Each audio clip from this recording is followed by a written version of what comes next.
Hingi muna tayo ng update mula kay Commissioner June mula sa BIR. Ano pong balita sa BIR na may mga nakasuhan daw ng tax evasion ng mga large scale dahil sa vape businesses? Tsaka ano po yung detalye nito at magkano ang kanilang tax liability? Yes, hindi natin tinitigilan ang kampanya natin laban sa illicit trades. Kamakailan nagsampa tayo ng kasong kriminal laban sa importers ng vape products na ang brand ay itong Flava, Flare at yung Denkat. Malaki ang tax liabilities na na-compute natin dito, umaabot mahigit kumulang 8.7 billion pesos. Patunay ito na tuloy-tuloy ang kampanya natin laban dito sa mga illicit trades ng vape at hindi namin titigilan ang issue na ito. Ang kasong sinampa natin ay yung of course andyan yung illegal possession ng mga vape products at yung tax evasion and failure to file excise tax returns at patuloy pa rin ang gagawin nating pagsampa ng mga kaso sa mga mahuhuli natin na nagbebenta pa rin ng mga vape products na hindi bayad ang buwis. Commissioner, yung mga celebrity at influencer naman na nag-endorse o connected dito sa mga illegal vape sellers, paano ninyo sila iniimbestigahan at ano ba ang kanilang pananagutan?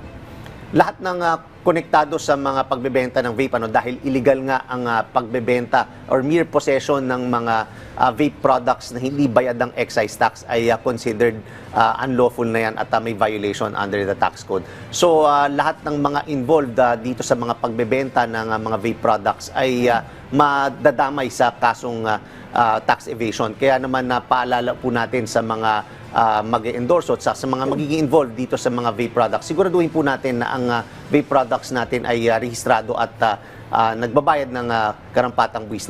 Nakatala naman po yan sa ating website kung ano-ano mga brands ang allowed magbenta dahil rehistrado at bayad ang buwis. So kung sa usaping eleksyon naman, may paalala po ang BIR kaugnay sa tax compliance para sa nalalapit na national and local elections. Sino po ba ang dapat mag-comply dito?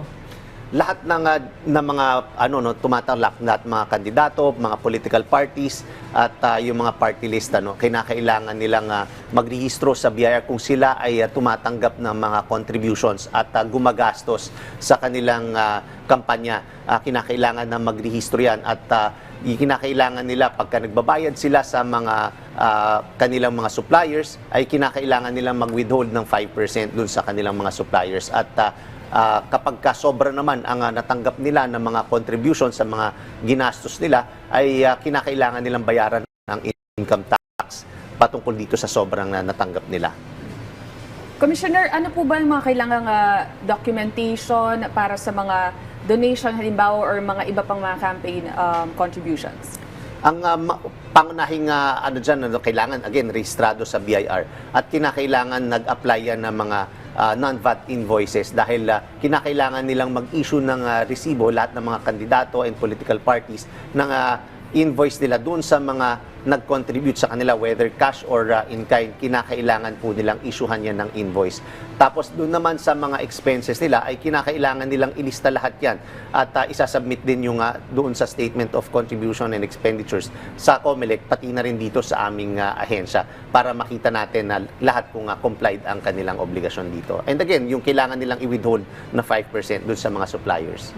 So sir, ano naman yung penalties kapag hindi sila nag-comply dito sa requirements? Kasi di ba may mga donasyon, tapos kung hindi nila nagamit lahat, pwede ba nilang itago na lang ito?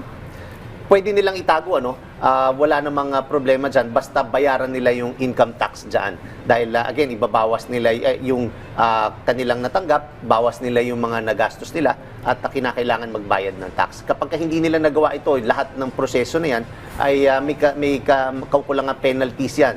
Matuturing na tax evasion din yan, kaya kung mapatunayan po yan ay may kakaharaping kasong kriminal and I think iba pa rin yung usapin ng consequence pagdating naman sa COMELEC dahil ground ito ng disqualification. Okay, maraming salamat Commissioner June sa mga update na ibinahagi mo sa amin mula sa BIR.